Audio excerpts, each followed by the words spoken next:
Hi, I'm Wendy from Shiny Happy World, and today I'm going to show you one of the easiest background designs that you can do in Quilt As You Go. I've already got a video that shows the basics of the Quilt As You Go technique. What I'm going to show you today is one of the quilting patterns that I really like to use, and a lot of different variations on it once you learn that basic technique. So what we're going to do today is just basic straight line stripes. And you can do a lot of different things with just a simple straight line stripe. This one, the stripes are pretty close together and they're running sideways. Here's one where the stripes are going up and down and they're farther apart. This is one of my favorite kinds to do, where I have two up and down next to each other and then a bigger gap and then two skinny ones and then a bigger gap. And that just makes a nice, almost like a wallpaper kind of pattern in the background. With straight line stripes, you can do a grid, just a simple grid. This one is kind of uneven. I deliberately wanted it to look really hand-drawn and sketchy. Here's the same kind of grid with slightly bigger squares, but set on the diagonal. You can do straight line stripes going diagonal. Here's another one like the narrower stripe, the pairs of narrower stripes together, except that I also did them sideways and upside down to get almost like a plaid kind of effect. And here's one that's got three close together and then a bigger gap and then three close together and running sideways. And here's one that are just wider gaps and just going diagonal. So you can do all kinds of variations showing a lot of these different patterns that are all straight line stripes. There will be a link in the video description to a blog post that has pictures, close-up pictures that you can look up, basically a gallery of all the different things that you can do with a straight line stripe. Now we're just going to demonstrate it. I'm going to show you first with a piece of, just on a drawing on a piece of paper, because I want you to be able to see kind of a bird's eye view of what we're going to be doing. So I'm using a really thick marker so that you'll be able to see it well, and I'm going to try and keep my hand out of the way of the video. The idea is not to stop and start the machine, not to actually pull the piece out of the machine where you have to tie it off. So I'm going to change direction a lot, but I'm never going to actually tie my thread off and remove it from the machine. So that's what I'm shooting for when I do this. So I'm going to start in this top corner, and I'm going to do a line across, and then I'm not going to stop. I'm just going to go down a few stitches, and I'm going to go back this way. And I just missed the top of that ear. And I'm going to go down a few stitches. Now, I don't want to go over the ear. When I do applique, I like to just do this kind of stitching in the background. I don't want to make this cat look like he's in jail or anything. So I'm just going to stitch back until I get to the ear.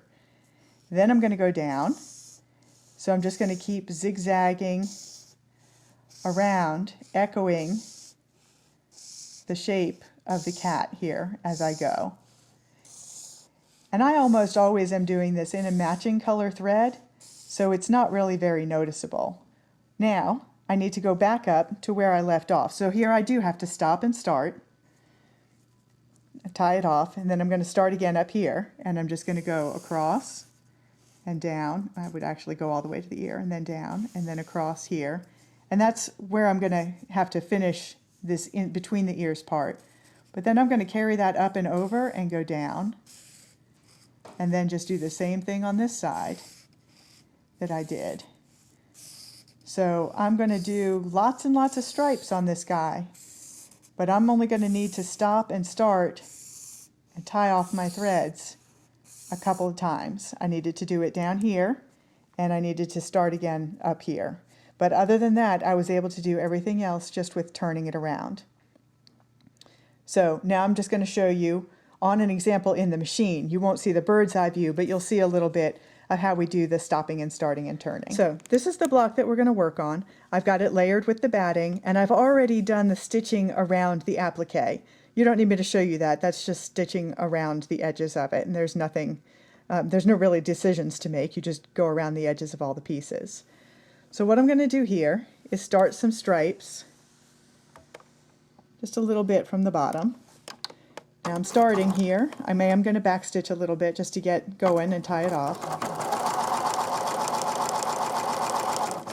Stitch forward until I get really right up to the edge of that cat, turn the hand crank to needle down because my machine does not have a needle down setting. If yours does, you're awesome and you're going to really, really love this technique. So with the needle down in it, lift up your presser foot, swivel it around, lower your presser foot, and start sewing again. Hand crank to needle down, lift up your presser foot, turn it around, and start sewing again. Needle down, lift up, spin, needle down, and keep sewing. Now, I'm going to do one more, needle down, and spin it. And I just want to show you one thing. I'm going to needle down so I can pull this around so you can look at it. These turns at the edge here, you'll see the turns at the edge of the cat. You will not see the turns here on the side because remember when you sew your blocks together you're going to use about 1/4 inch seam allowance. So all of these side turns are going to be completely invisible. So what it's going to look like is just stripes that run edge to edge. And that's it. Simple straight line sewing, just simple stripes, and you can get a huge range of patterns to use in the background of your quilting. Remember, I'm going to put a link in the video description to a gallery of all the different kinds of patterns that you can use. In another video, I'll show you how to do simple wavy lines, and then we'll get into some more complicated patterns like triangles and interlocking boxes and things like that. So this is going to be a whole series of posts, of videos that are all about quilt as you go background patterns. I'm Wendy from Shiny Happy World. I'll see you next time.